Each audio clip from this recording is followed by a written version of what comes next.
তিনটা সেকেন্ড মধ্যে পরে কবিতা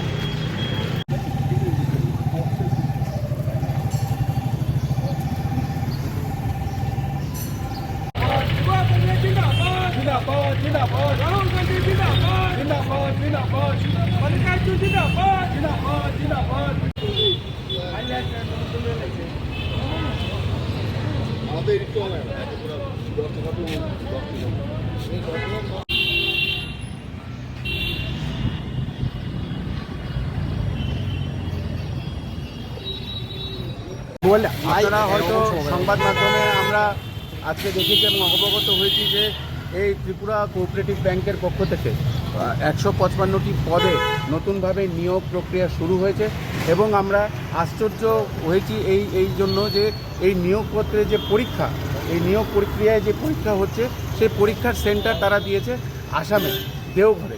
আমাদের প্রশ্ন ডিব্রুগড়ে। আমাদের প্রশ্ন যে কেন ত্রিপুরার ছেলেরা এখানে পরীক্ষা না দিয়ে এত পয়সা খরচা করে তারা ওইখানে যাওয়াটা তাদের জন্য সম্ভব না। আমরা সংবাদ মাধ্যমে পড়েছি যে একটা ছেলের সেখানে গিয়ে দুদিন থাকতে হবে, আসা যাওয়ার খরচা মিলিয়ে মোটামুটি 10 থেকে 15,000 টাকা খরচা।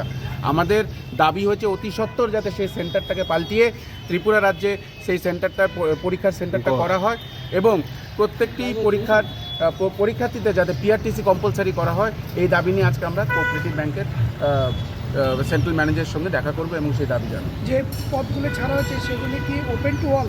Open to all. ওখানে সিনিয়র ম্যানেজার, কিছু সিনিয়র ম্যানেজারের পদ আছে।